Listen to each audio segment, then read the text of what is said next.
Hello my friends and welcome. Let's start this one from the Frontlines update. I was waiting for the information coming from the Kharkiv Oblast about this Russian convoy that completely miserably failed. Ukraine does fantastic job in stopping multiple of the Russian offensive operations elsewhere. Well, there are several problematic directions, like for example Gulaipole and Siversk. But let's go to this one. We have the actual drone images from Ukrainian FPV drones, and Russians here used convoys. Once again, they do not understand that attacking with these tactics usually leads to severe losses, but they don't have another option rather than to do those strikes, because the local Russian generals already promised victories for Putin and for Gerasimov. So they're taking everything they have right now, and we expected it to happen like that even during the summertime. Many of our analytics confirmed that Russia will get back again to the convoy attacks. They don't have any other variants, and simply they do not exist nowadays of how you perform the assault operations. You either go very slowly with the small groups of infantry, and that is what is happening in Pokrovsk, where Russia is, as we understand, very slow, or you start bombarding with those convoys Ukrainian positions, expecting 1-2 vehicles to reach some sort of the settlement for crew and infantry to land in some of the basement and capture the area showing the Russian flag. Temporary, usually. So here it happened exactly the same way. Russians waited for kind of the adverse weather conditions, and I don't know why they use even Ural truck over here. That towed artillery system, it was hit several of the times, Russian crew evacuated, and yeah, multiple of the BMPs. It happened in Kharkiv region, also not far away from Siversk. Here's this area in Siversk where Russia is quite successful, I would say. They advance here very fast compared to Pokrovsk, for example, and they almost fully occupy Siversk, but even on their so-called controlled territory, they lose convoys. And here the losses happen more than 10 kilometers away from the zero front line. Well, it looks like they are forced to use roads nowadays. This is one more convoy. You may see just a partial protection of their tanks, but still there is a protection. Sometimes they do not use the fully hangar type of the protection to make the turret to rotate, especially in modern tanks like T-72B3, T-90. They usually do not put those tanks totally plugged in the hangars. I guess it is, yeah, this is T-72B3, a very modern tank, but it was hit. You may already see that they put winter camouflage too early. There is no snow, which makes them more visible. The tank was hit from multiple of the directions, multiple of the sides, and finally it was stopped and finished off by Ukrainian drones. Yeah, it happened in Luhansk Oblast on the way to Siversk. And one more tank was finished off in the same direction. Actually, it stuck just in a hole, and later on was hit by Ukrainian drones several of the times and was kaputted. The same type of the protection, by the way, absolutely the same. Yeah, the road is very bumpy, it went down, even the barrel itself went inside the ground and completely no-go. By the way, Russia started to use Armata tanks on the front lines for the first time, yeah. We have even the confirmation this eyewitness filmed the Russian Armata, yeah. You wonder why is it in this container or half of the container? Because the tank is top secret, no one should watch or look at it, yeah. So they're hiding Armata tanks, but yeah, those are Armatas, you see? Yeah, of course I'm joking, who would send scrap metal like Armata tanks to the war in Ukraine? There should be a real battle tank, and T-72 is quite capable in some of the cases, but here the protection is kind of weird because it secures only the turret. What's about the sides of the base? There is nothing, so they should put some extra metal, and usually they put, but it's the first time I see the container on a tank. Yeah, this war is kind of interesting, even some marking left. Yeah, actually could be kind of the useful, but Ukrainian drone operators, they might fly very precisely, for example, hitting the forward part of the tank, the tracks, and yeah, as I say to you, the base of the tank is not protected here at that moment at all. Plus, our guys might go into this door if it is not secured. Maybe it's the initial stage, you know, they are moving the tanks from Russia, and later on closer to the front lines, they will upgrade them to the full hangar Tiger Mad Max style. So definitely for the last few days, Russia intensified their strikes in Siversk, and as for the deep state military map source, we have the confirmation that Russia propels there quite substantially. That's what I mentioned to you before. So you see, like every day they're taking the ground. Russia creates the threat to reach Slavyansk. And let's check out the distance from the confirmed Russian positions to, let's say, this river. It's 28.5 kilometers. It's not that far, guys. And sometimes Russia may go really fast, as they did in Zaporizhia direction. There they move with a similar pace. Yes, they have losses on the way, but sometimes they're capable to take even kind of the big towns. For example, Siversk, it's like an average town. Yeah, it's not a huge one, but Russians were capable to take it quite fast. It means that Ukraine wasn't ready for defending this town. And defending this town was crucial because the next defense line is close to Slavyansk itself. So idea for Ukraine is to stop Russian offensive, but here are just few of the settlements which could be used for Ukraine to defend the territory. The good thing that terrain is a little bit difficult for the fast advancements, unlike in Zaporizhia direction. And also the good thing that because there are just few of the settlements, Russia may not be able to create substantial bridgeheads on the way, reliable for their soldiers to be secured at least for some time in the basements, in the ruined buildings. So maybe now it gives the advantage. We'll see. Because even in Zaporizhia direction, before Russia was moving way faster than it is right now. For example, in this northern area, it was mostly done as a flag operation, this gray zone extension. But Russians are quite successful in Gulaipole. Yeah, I may admit it. And there was one more failed Russian attack not far away from Novoplatonivka. Russians there went mostly with infantry forces, but Ukraine was really successful using drones. It seems like our soldiers were expecting Russian forces to enter. And what is this? Some sort of the big substation or maybe gas plant. Yeah, it's really huge. Maybe Russians are trying to get it under control. Yeah, the deep state geolocated us everything, but guys, sorry I cannot show you those kind of the images with Russian infantry. For that, I use Kick platform. So there I play all of the clips as a streams. Today I'm also planning one more stream just in a few hours. After filming this video, I'm gonna update it on my channel, gonna share the links, and you may follow me on Kick, where I stream almost every day. Yeah, but about Frontline updates, maybe once in 2 days, I show those kind of the images where we go through multiple of the scenarios of GoPro images from the front lines, drone images, full content. Yeah, I do not show like those gore images, but what is happening, like mostly uncensored content, you may see or watch on my Kick. The link for it is in the video description below. The name of the channel is Captain D1. Yeah, that's the nickname of the channel, where I already published some of the videos, reviews, and so on. But what I may probably show you here is the crazy Russian attack on this single vehicle somewhere in Zaporizhia, I guess, direction. Yeah, I'm still waiting for geolocation, but Russians decided to attack using two of the vehicles. So yeah, one was burning, you saw it, yeah, on the side.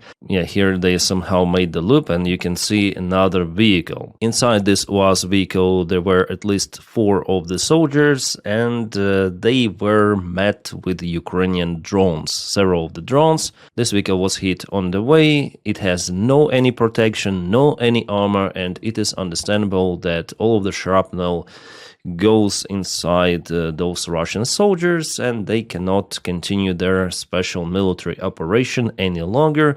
UAZ car went standstill after crossing the road, and everything is, you see, kind of hot out there. A really reckless action by Russians. They think that if they drive very fast, it might save them, but drones fly faster than UAZ. And yeah, we have the confirmed location already checked out as Zaporizhia direction, so I was correct about my assumption. And you know, guys, I'm very surprised that Ukraine is capable to use, for example, T-72 tanks in Chasiv Yar.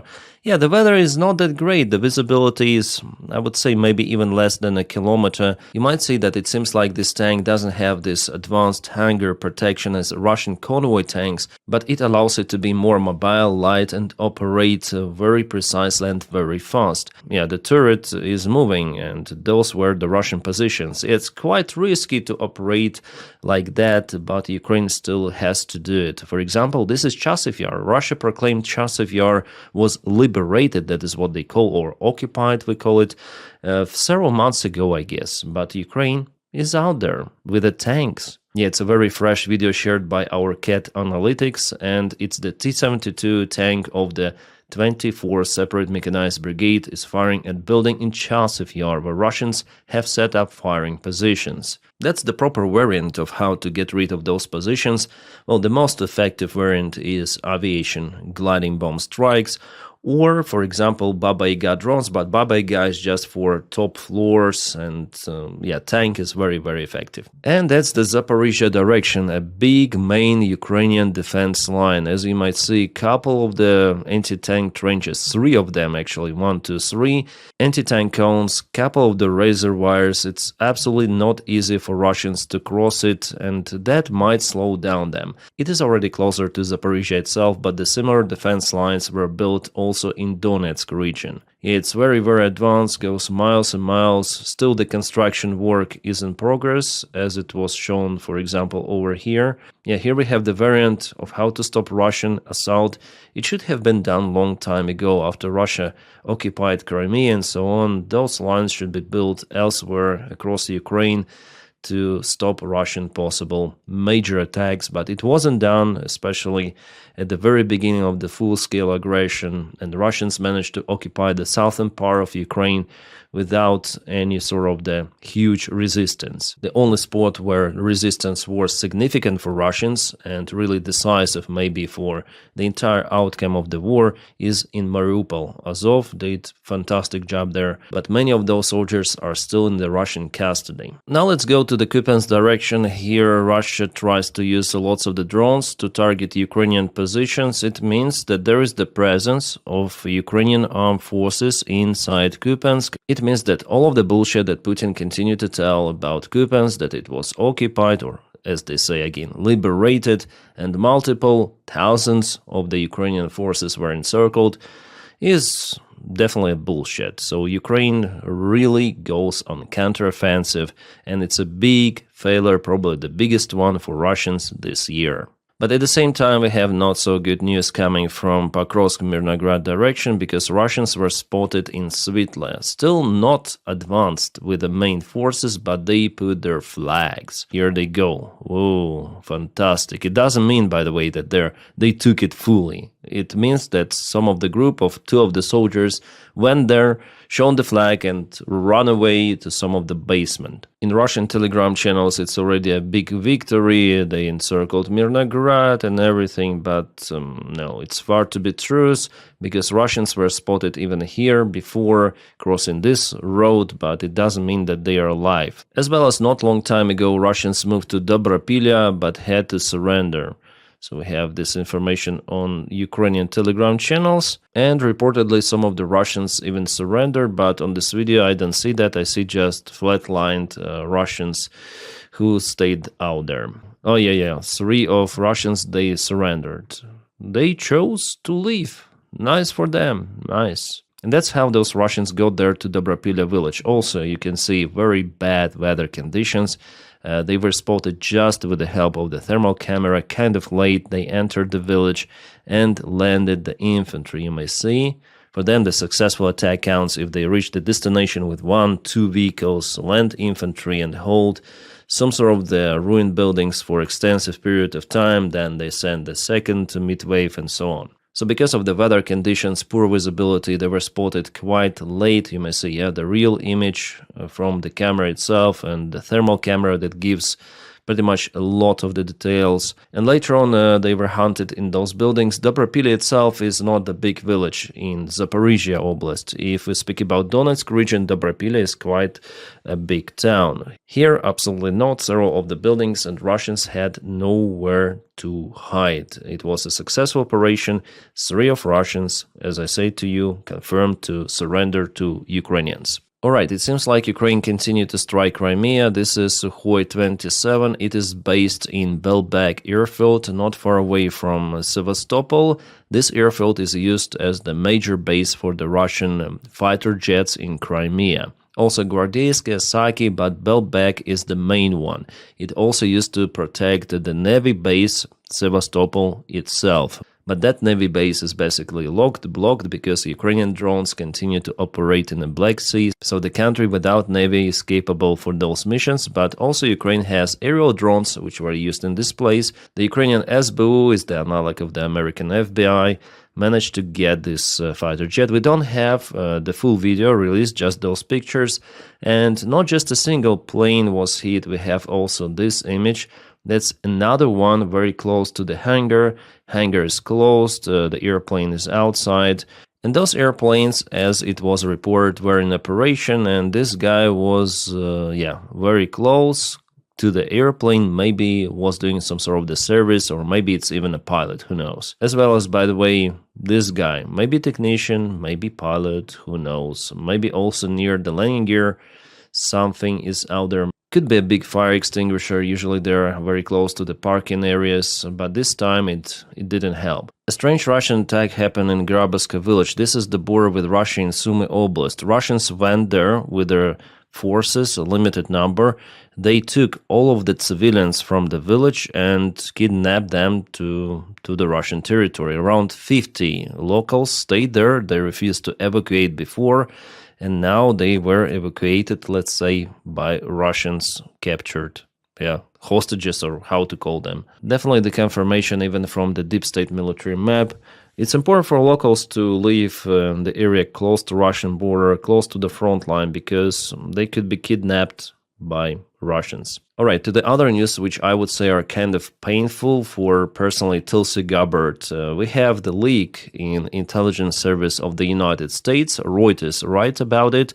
Well, not just Reuters, this information was spread even before about the possible threats coming from Russia. So according to the recent reports by United States intelligence, Russian President Vladimir Putin still intends to capture all of the Ukraine and reclaim parts of Eastern Europe that previously were part of the Soviet Union or the Soviet bloc countries, like for example Baltic countries, Poland, and so on. Report says that despite claims from Russian and American side that Russia and Putin want to end the war in Ukraine, the assessment of United States and European intelligence services came to a conclusion that Russia still roughly follows the same track that it put in 2022. With it, it expected that Russia will eventually provoke direct conflict with NATO, according to report leaked to the press. It is available, and what Tulsi Gabbard tries to say now that it's all fake news. No, Reuters spreads this information, and yeah, sometimes Reuters does it, but not in this case, because if you follow my channel, we already understand that intelligence services of Europe, they were warning about this possible scenario all the time. Plus, the European Union countries, they are getting ready for the possible escalation of the war. And here I don't want to quote the entire stuff from the Russian author Tulsi Gabbard, that she said that this is propaganda, a lie that comes from Reuters. And here she said that battlefield performance of Russia indicates that it doesn't currently have the capability to conquer and occupy all of Ukraine, let alone Europe, but it doesn't mean that Russia doesn't want to do it. Russia has way more resources, and America unfortunately is not helping Ukraine directly, just some of the Pearl program that reduced the total military support of Ukraine this year by 40% at least.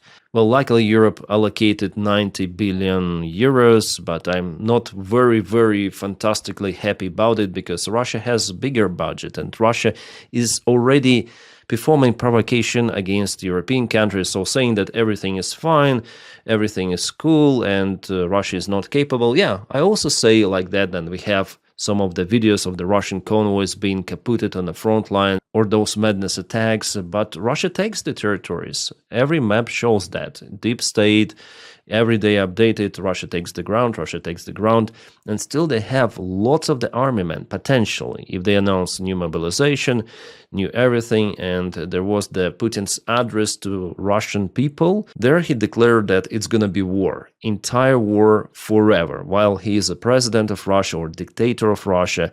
And maybe after he resigned or something happens to him, it doesn't necessarily mean that Russia might stop, because there is this FSB circle which put Putin in power before, so they may continue the same vector. Sadly, it might be like that, as it was for the Soviet Union in Afghan war. Then general secretaries were changing one after another, but the war continued for 10 long years, and I expect the Ukrainian war to continue for many more years ahead. Unfortunately, guys, everything what we see shows that, and Putin doesn't want to turn back, and the variant for escalation of the war to NATO, European Union, is pretty much real. I would be really concerned about that one, especially when Tulsi says no worries. It means that we should worry about it, because she is clearly a Russian asset. With Tulsi Gabbard in charge, I trust Ukrainian intelligence more, and Budanov said that it's almost imminent that Russia will be ready for escalation of the war to NATO in 2027 or till 2027. He said that according to the main plan of the Russian Federation, the escalation to the European countries was supposed to be ready to start in 2030. Now the plans have been adjusted, revised towards reducing the deadlines to 2027. And there was the question from journalists, are these the Baltic countries? Budanov says yes, and it's quite logical. Here he responds why Russia wants to do it, and Russia declares it on their TV shows. Yeah. On those TV shows, Russia shows the maps of how they want to grab Baltic countries. Even before the full-scale aggression in Ukraine, they showed those videos, and they were already preparing their population for the possible global confrontation. And Putin said it himself. He stated that there could be more special military operations if Russia doesn't obtain the respect from the West. But what is the respect? It's kind of the floating meaning of this word. Respect for Putin, respect for Russian demands to withdraw NATO bases from Eastern Europe entirely. What is the respect? Well, it seems like Putin is just looking for an excuse to start the massive war, and now it's the perfect time. Well, the next couple of years is the perfect time for Putin to make one more SMO, limited one. As Budanov says, there could be also attack on Poland with the help of the drones, missiles, but Russia would not dare to go to Poland with a major armed forces. Also, Poland is motivated to defend itself. Well, Baltic countries, I would say they're also motivated, but they just don't have enough population, not enough army to protect them. And geographically, it's very easy to cut Suwalki corridor and to block entire Baltic states between Baltic Sea and Kaliningrad and Russia. Yeah, some of the NATO generals and secretary, they say, oh, in this case, we're going to strike Kaliningrad. But Russia may say, in this case, we're going to use tactical nukes. So what you might do about it? It's a global confrontation, escalation, and I think they would not dare to attack Kaliningrad in this case. That's my opinion. I could be wrong, but it will happen. I think that it will happen, guys. I'm almost sure about it. Almost. Not 100%, but almost. That's why Europe is so concerned. They're rearming, reforming. They put more money for Ukraine, actually, and for themselves to boost their military production. So Putin has this window while they're not capable. And while Donald Trump is a president, Europe should have woken up a long, long time ago. And Trump actually makes those events faster, yeah? Yeah, with Donald Trump, it's going to be very hard for allies. It's going to be very hard for Ukraine. The next 3 years, I would say they're decisive for the world in general. And some data is coming, which is quite shocking. For example, the Wall Street Journal published the information, which I think is real, that Putin personally selected negotiator Witkoff for communication with the Russian and, as we see now, with the Ukrainian side too. At the very beginning of the year, during the meeting in Saudi Arabia, Putin sent a signal to American delegation that he personally wants to meet and negotiate with Witkoff. So it was, after all, Putin's choice to use this guy as a weaponry to act on Donald Trump. And according to the tapes which were released by Bloomberg, those are real conversations between Ushakov, Witkoff, Dmitriev.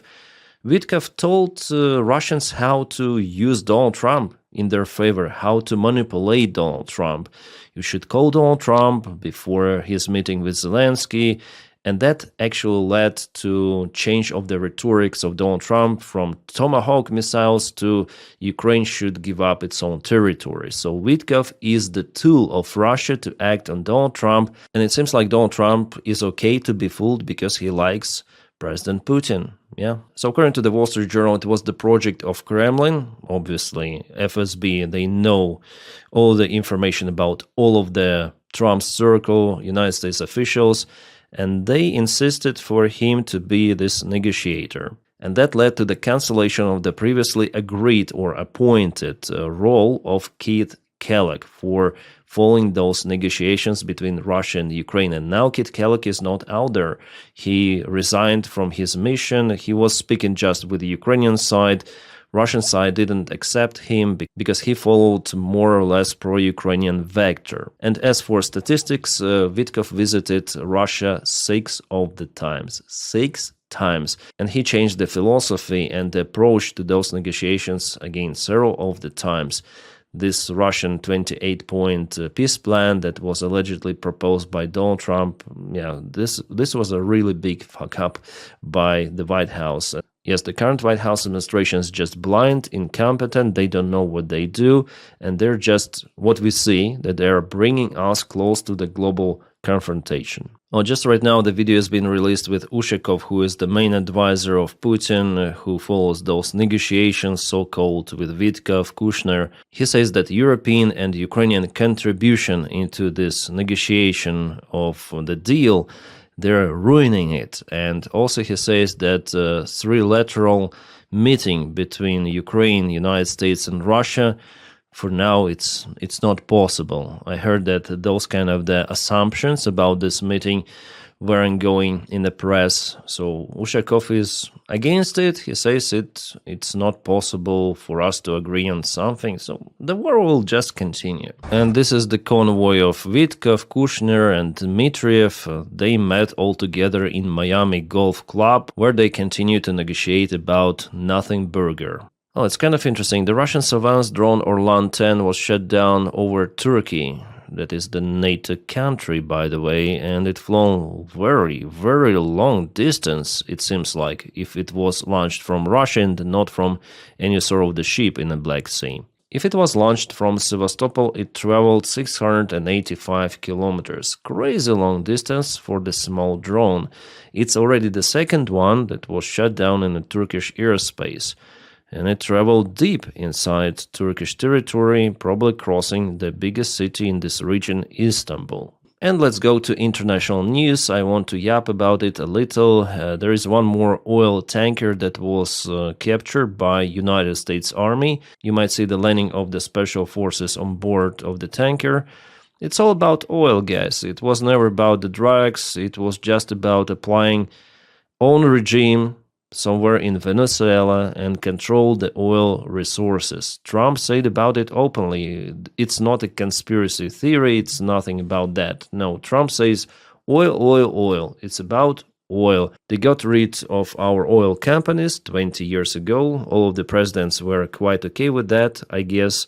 But Trump, no, he wants to start something to return American oil. He also proclaims that Venezuela captured the territory of the United States because he mentioned that they need to return our land. What kind of our land? Whether he says that Venezuela belongs to the United States of America, I don't know, but if Donald Trump starts the special military operation in Venezuela, it's going to be a very big mistake for his administration personally. It's not the popular step, absolutely, among Americans, even among his supporters. They voted for President of Peace, but like, what kind of the Nobel Peace Prize is out there? That's why I think that he will not start it, probably, because it's a very stupid thing to do.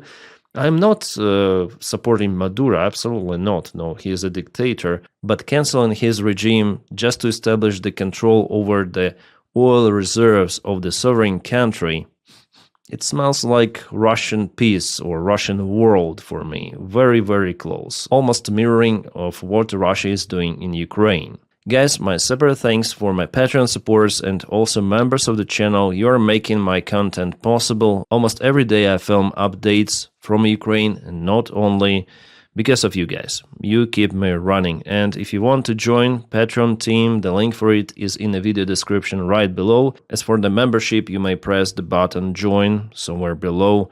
Thank you so much for it. If you do not have this opportunity, you just may press your like to this video and subscribe for the channel to propel the video among YouTube. It really helps a lot. My friends, I wish you all a peaceful sky wherever you are, and have a great time.